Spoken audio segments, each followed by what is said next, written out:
Chers élèves, bonjour. Nous allons voir ensemble les lois de Newton. Cette leçon est destinée aux élèves de deuxième bac, sciences, vie et terre. Donc, notre leçon va être articulée sur deux axes. Pour un solide en mouvement de translation, quelles sont les grandeurs qui décrivent son mouvement? Deuxième point, quelles sont les lois qui régissent son mouvement? Donc, en commençant, il y a vecteur vitesse et vecteur accélération. Avant d'entamer ce point, il est nécessaire de faire un rappel sur le repérage d'un point du solide. On a vu dans les années précédentes que on étudiait les mouvements des solides toujours par rapport à un référentiel donné et que le mouvement est toujours relatif, éventuellement de repos. Un référentiel se compose d'un repère d'espace choisi en choisissant en origine O une base orthonormée I, J, K qui définissent soi-disant les axes OX, OY, OZ et d'un repère du temps en choisissant convenablement l'instant initial t égale à 0 et bien sûr muni d'un chronomètre.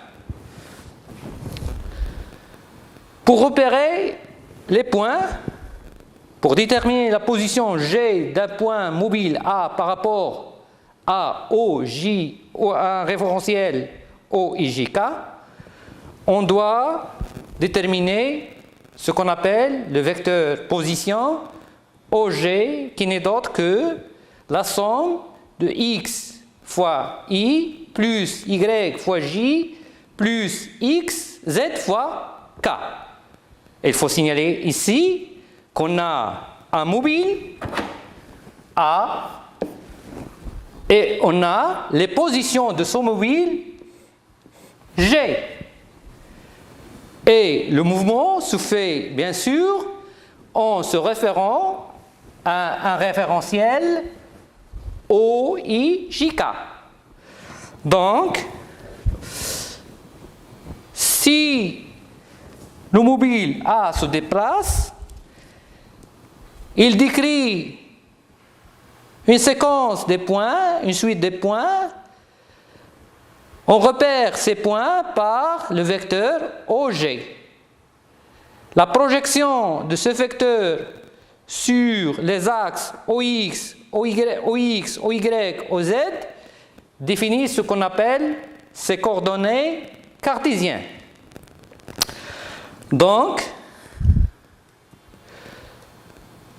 apparemment, les coordonnées X, Y, Z, ce sont des fonctions du temps que l'on nomme X de t, Y de t, Z de t. Elles sont appelées équations horaires du mouvement. Ainsi, la courbe décrite par M en fonction du temps est appelée trajectoire du point M. On passe maintenant au vecteur vitesse instantanée. Définition.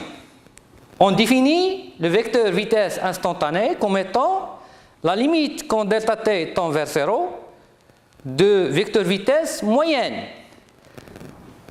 Donc, VA de t moyenne égale M1, M2, M3 vecteurs, T3, T1, ce sont des durées, des temps. Donc, c'est une durée delta t. En faisant la relation de Charles avec O, la relation de Charles, on voit bien qu'on est devant un taux de variation, vectoriel bien sûr. Donc, lorsque delta t tend vers 0, cette grandeur tend vers la vitesse instantanée. Donc, delta t tend vers dOm sur dt quand delta t tend vers 0. Donc, v, la vitesse instantanée du point A à l'instant t par rapport à un référentiel donné R, n'est d'autre que la dérivée par rapport au temps du vecteur position OM.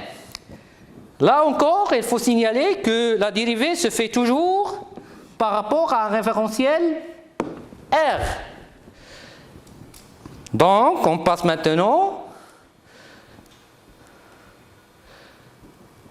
Donc, le vecteur vitesse, elle est tangente à la courbe.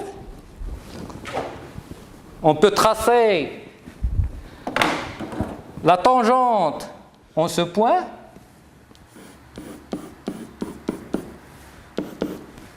On voit bien que le vecteur vitesse VG, V du point au point G2 est porté par la tangente.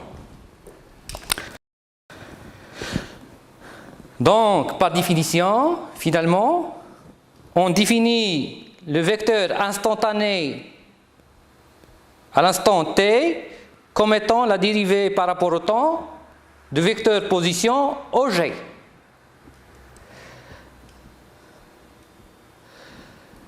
On passe maintenant à l'expression du vecteur vitesse instantané dans un repère cartésien.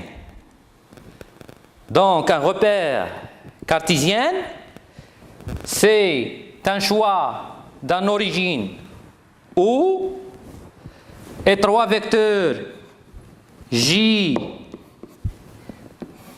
I et K. Bien sûr, ces vecteurs sont orthonormés, c'est-à-dire que K comme module égale G égale le module de I égale à 1 et qu'ils sont orthogonaux entre eux. Donc, dans le repère cartésien, on a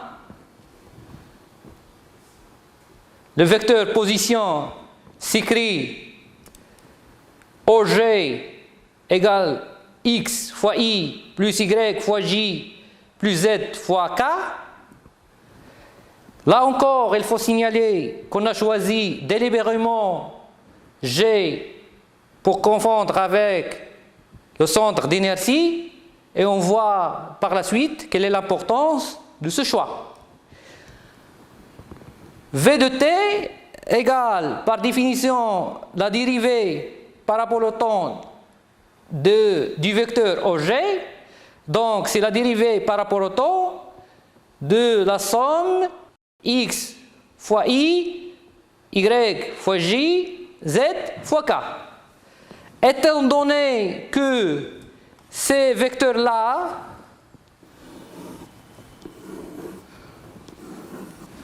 sont des vecteurs fixes dans le référentiel choisi, dans le repère cartésien choisi, donc leurs dérivés consécutifs seront nuls, bien sûr. On a donc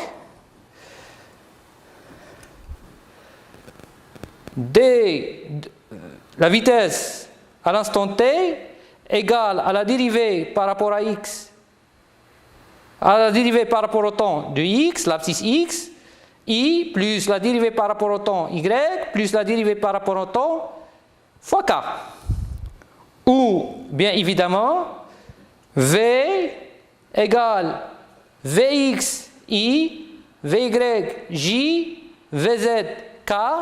Bien sûr, vx, vy, vz sont les composantes respectives de vecteur vitesse par rapport à OX, par rapport à OY et par rapport à l'axe OZ. On peut rassembler ces équations dans un système de 3 équations, à savoir Vx égale x point, colonote dx sur dt, colonote x point, Vy égale y sur dt, colonote y de point, Vz égale dz sur dt, colonote z point. On remarque ici une différence entre la notation prime, déjà vue dans les leçons de maths, f prime pour décrire la dérivée par rapport à x, et f point qui est la dérivée de fonction f par rapport à t. Ici, c'est la dérivée de fonction f par rapport à x. Donc,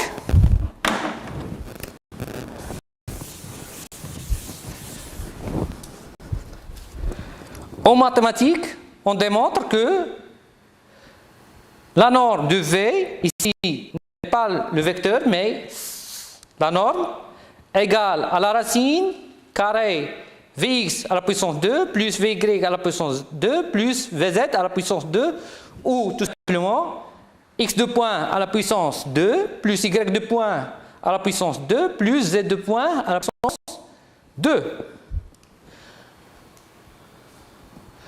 On passe maintenant au vecteur accélération instantanée. Définition. Qu'est-ce que c'est le vecteur accélération instantanée?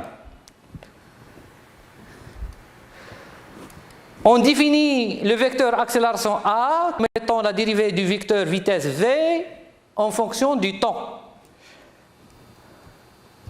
Donc, A, vecteur, égale à la dérivée première de vecteur vitesse V, ou bien égale à la dérivée seconde du vecteur position OM, puisque V égale à la dérivée première du vecteur position OM. Ici, toujours, on remarque, on signale que ces dérivées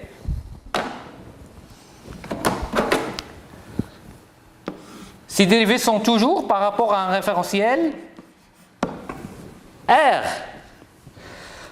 Donc, remarque, en expérimentalement, on calcule AI à partir des vecteurs vitesse de 2 points proches et voisins du point choisi, de telle sorte qu'ils sont très proches. De telle sorte que la durée delta t tend vers 0. Encore ici, on signale que A, d'après cette relation, A a la dimension d'une vitesse sur une durée. Donc, l'unité dans le système international de vecteurs de l'accélération, la norme de l'accélération, égale au mètre seconde à la puissance moins 2. Donc,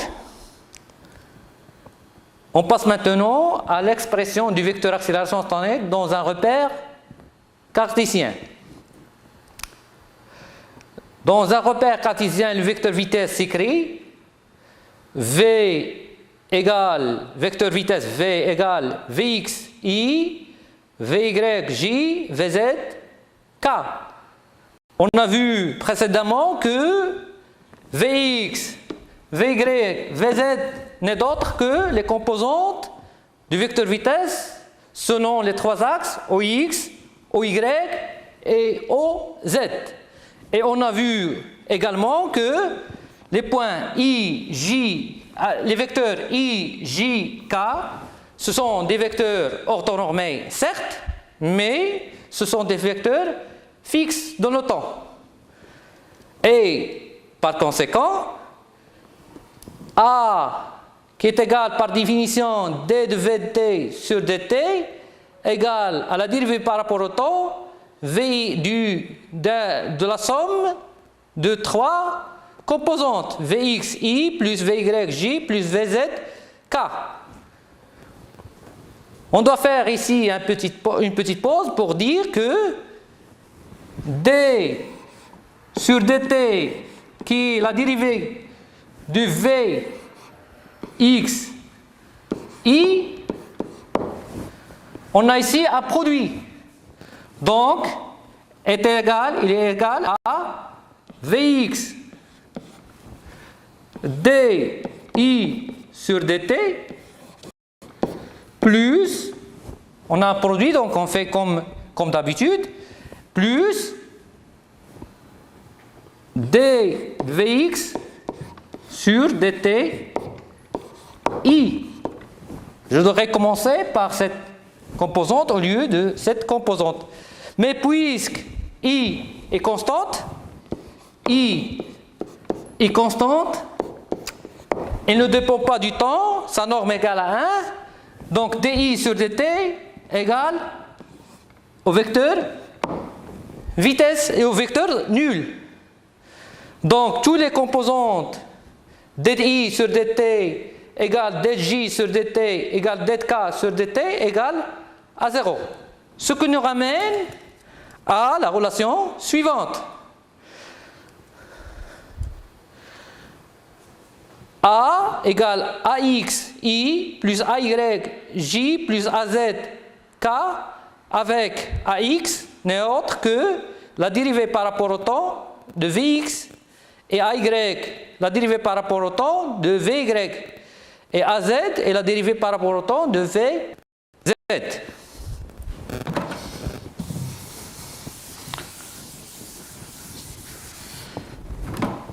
On signale également que dv x sur dt égale à d sur dt qui est la dérivée de vx qui est égale à d sur dt de x. Symboliquement, en maths, on pose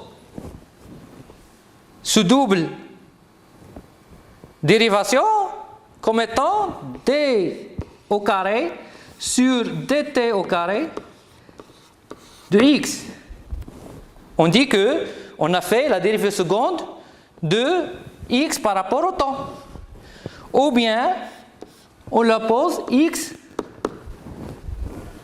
deux points. De la même chose, de la même sorte, on procède avec les autres composantes Vy et Vz.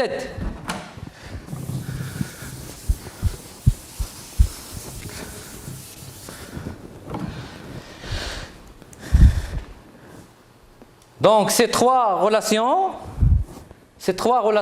on peut les rassembler dans un système d'équations.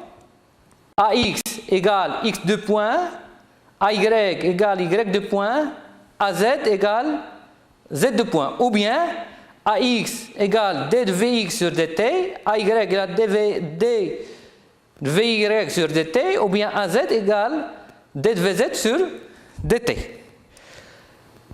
Et par conséquent, a, la norme du vecteur accélération instantanée A, égale à ax à la puissance 2, plus ay à la puissance 2, plus az à la puissance 2, ou tout simplement, c'est la racine carrée de x de point à la puissance 2, plus y de point à la puissance 2, plus z de point à la puissance 2. On passe maintenant à l'expression de A dans un autre repère, dans une autre base qui s'appelle la base de Freinet. On passe maintenant à l'expression du vecteur accélération instantanée dans la base de Freinet. La première chose qui vient à l'esprit, c'est qu'est-ce que c'est la base de Freinet? C'est une base, elle est composée de deux vecteurs orthonormés U, N. Mais il faut signaler que la base de Freinet est une base mobile, c'est-à-dire qu'il suit le mobile dans tous ces points M. Donc on a le vecteur unitaire U est tangente à la trajectoire au point M où se trouve le mobile et orienté arbitrairement dans le sens du mouvement. Donc, si le mobile se déplace au point M', donc on aura dans ce cas une composante U et une composante normale N.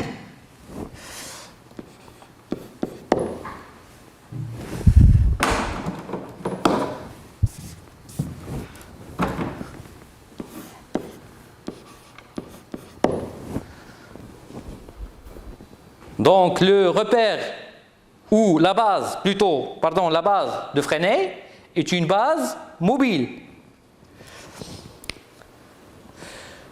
Le vecteur unitaire N est normal à la trajectoire et orienté vers l'intérieur de la courbe. Donc le vecteur N est toujours orienté vers la concavité positive, c'est-à-dire vers l'intérieur de la courbure de la trajectoire. On peut démontrer que le vecteur accélération A, par définition, qui est égal à la dérivée par rapport au temps du vecteur vitesse V, se décompose en deux composantes, A de t plus A de n, une composante tangentielle et une composante normale. Donc A de t est une composante tangentielle, c'est parallèle à la tangente, tandis que AN est une composante perpendiculaire à la trajectoire. A de t, elle est portée par U, tandis que AN est porté par N. On peut démontrer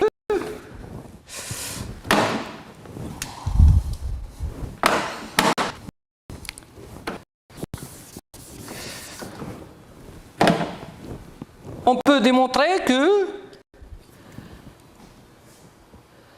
A de t égale d de v sur dt fois u.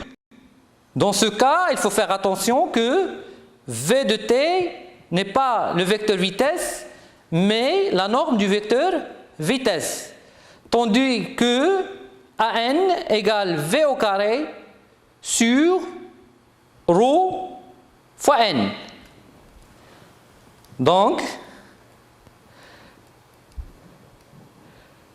AN égale V au carré sur ρ fois n est la composante normale à l'accélération avec ρ et le rayon de courbure. Deux cas très particuliers se présentent.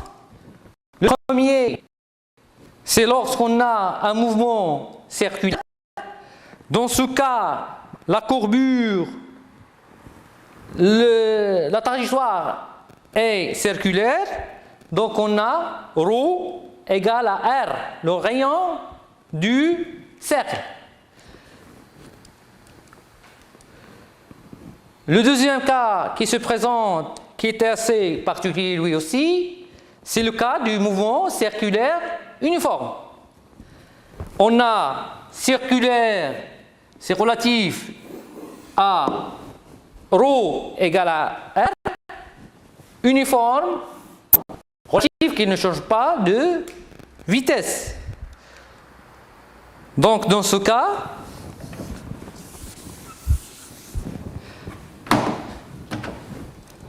circulaire, on a ρ égale à R, uniforme, on a V égale une constante. Donc, d de V sur dt égale à 0. Donc, A de t égale à 0. Pardon. Donc, A de t égale le vecteur nul. Il faut différencier ici entre ce qu'on veut dire par nul quand on parle des vecteurs et ce qu'on veut dire par nul quand on parle des scalaires. Donc, finalement, on trouve que AN égale à V au carré sur, au lieu de la courbure, de rayon de courbure, on a le rayon de trajectoire, R. J'efface maintenant. Ce schéma-là,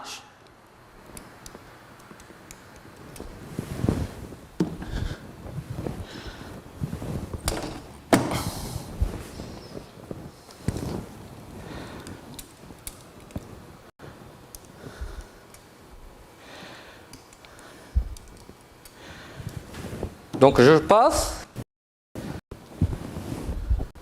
Donc on a le rayon est circulaire, donc ρ égale à R, et la composante tangentielle A de t, A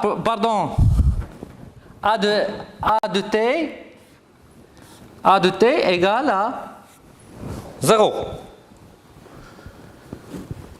Remarquons que A fois V égale A fois V fois cosinus alpha. Elle dépend de l'angle AV, que l'on note alpha. Si A fois V est supérieur à 0, on dit que le mouvement est accéléré. Si A fois V est inférieur à 0, on dit que le mouvement est retardé. Si A fois V égale à 0, le mouvement est uniforme. Donc, après avoir vu ensemble les grandeurs qui caractérisent et qui décrivent les mouvements, à savoir le vecteur position, le vecteur vitesse et le vecteur accélération, on passe maintenant aux lois de Newton. Rappelons avant tout ce qu'on veut dire par les forces extérieures et forces intérieures. On définit un système en choisissant les corps qui le constituent. Après, on appelle force intérieure une force exercée par une partie du système sur une autre partie du système. Tandis que une force extérieure est toute force exercée sur le système par un objet n'appartenant pas au système. J'explique. Si j'ai un système ici. Un point A exerce une force sur le point B. Cette force est une force intérieure. Tandis que un point C exerce une force sur B, cette force-là est une force extérieure. Parce que C n'appartient pas au système. On a vu qu'un système est pseudo-isolé si les forces extérieures qui exercent sur lui se compensent. Mathématiquement parlant, on dit que sigma des forces extérieures égale à 0. Passons maintenant à la première loi du Newton ou principe d'inertie. L'énoncé. Dans un référentiel galiléen, si la somme des forces extérieures qui agissent sur un système est nulle, sigma des forces extérieures égale à 0, alors le centre d'inertie de ce système possède un mouvement rectiligne uniforme, le vecteur vitesse g du centre d'inertie est alors constant, ou bien le système est au repos. Sigma f égale à 0, dans un référentiel galiléen que Vg est une constante. Qu'est-ce que c'est les référentiels galiléens? Justement, ce principe d'inertie nous renseigne sur la nature des référentiels et on peut dire qu'un référentiel est galiléen si la première loi de Newton est validée. Donc, on appelle référentiel galiléen ou un référentiel d'inertie un référentiel dans lequel le principe d'inertie est vérifié. On a 3 exemples courants de ce type de référentiel sont les référentiels héliocentriques d'origine O qui coïncide avec le centre du Soleil. Il y a le référentiel géocentrique et il y a le référentiel terrestre. Donc, chacun de ces référentiels peut être considéré comme un référentiel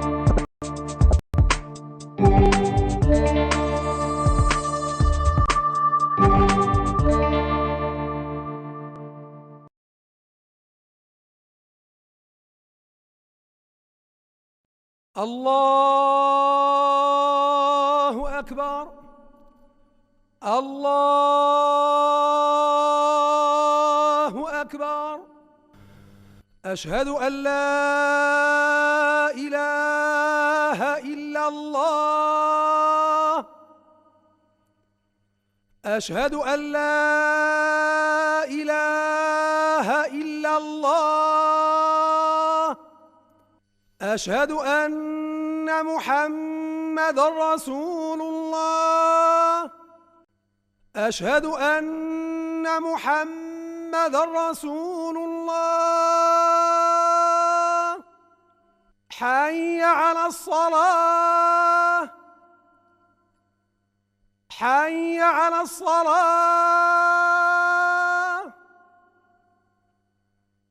حي على الفلاح حي على الفلاح الله أكبر الله أكبر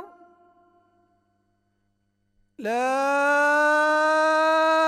إله إلا الله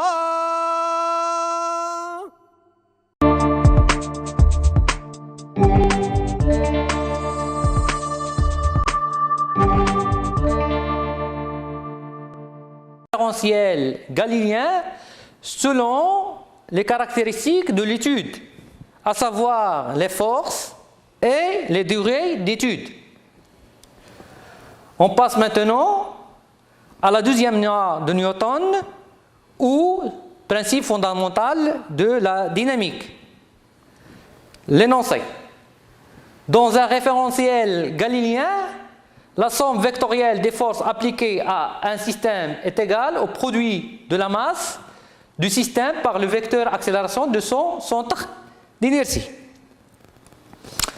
Donc, mathématiquement, on dit que sigma F extérieur égale M A G vecteur. Donc,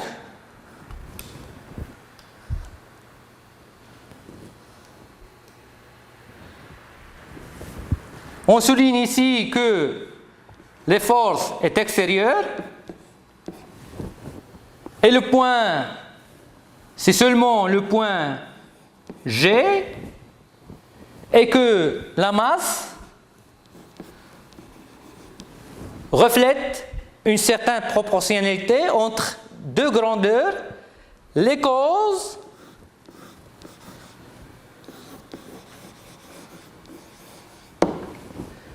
et les effets.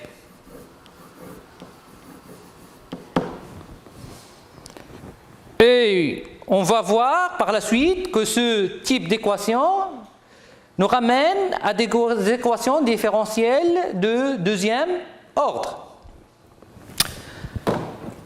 Effaçons.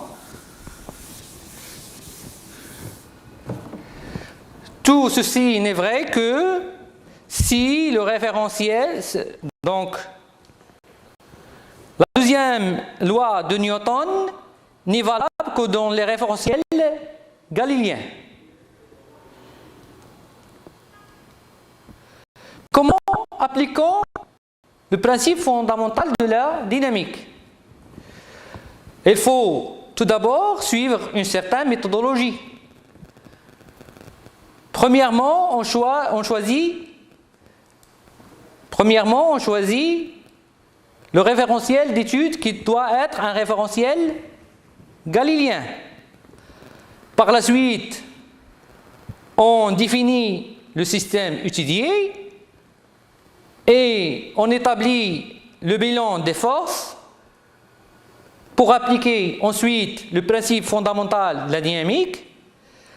On a vu que le principe fondamental de la dynamique est une relation vectorielle, donc nous serons ramenés à faire des projections suivant des axes finis. Et finalement, on détermine les inconnus du problème, à savoir soit la position, soit la vitesse, soit l'accélération, soit la force. Soit par une intégration, soit par l'opération inverse qui est la dérivée. On passe à la troisième loi de Newton, dite le principe de l'action et de la réaction. Son énoncé est le suivant. Si un corps A exerce une force F A sur B, on note F A sur B sur un corps B, alors le corps B exerce une force F BA sur le corps A tel que. Donc cette relation F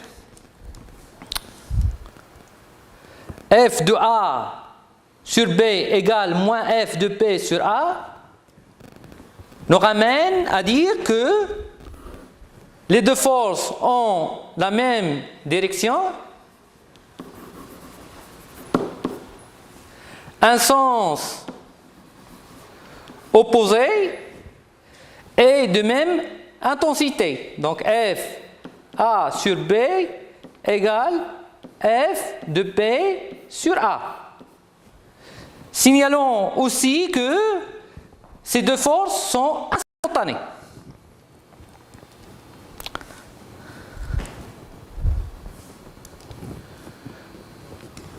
Et façon pour passer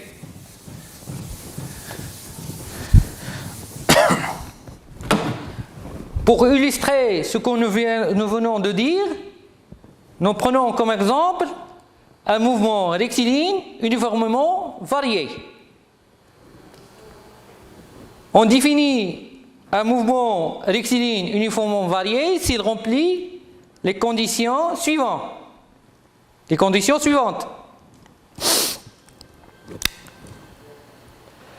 Donc, son vecteur accélération doit être constant, hg, et la trajectoire est rectiligne. Pour ce type de mouvement, les équations RR, le principe fondamental de la dynamique nous donne une équation différentielle. Pour l'intégrer, il faut connaître ce qu'on appelle les conditions initiales. C'est la position à l'instant t égale à 0 et la vitesse à l'instant t égale à 0. On pose x égale à t égale à 0, x0. Et v, la vitesse, égale v0. Le mouvement est rectiligne, donc OG égale x fois i, v, le vecteur v égale v fois i. Le choix de l'axe i, de l'axe OY, n'est qu'un choix arbitraire. Donc on a d de a sur dt égale dv. Donc, la relation est identique, on passe à une relation scalaire et par intégration, on aboutit à donc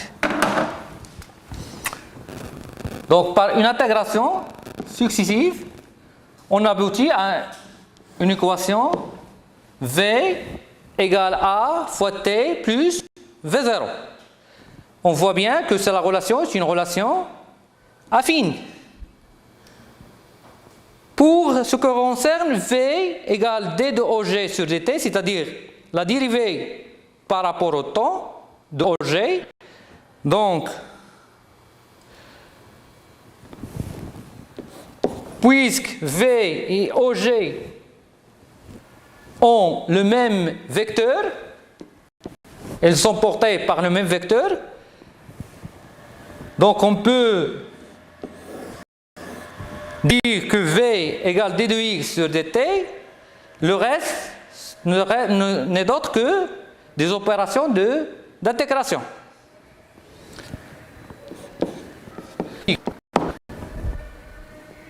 D'où finalement X égale cette relation. On voit que cette relation est de deuxième ordre par rapport au temps, tandis que V est de premier ordre par rapport au temps. On va voir dans les séances prochaines comment les lois de Newton et les grandeurs qui décrivent les mouvements de solides nous mènent à voir et expliquer plusieurs phénomènes. À plus.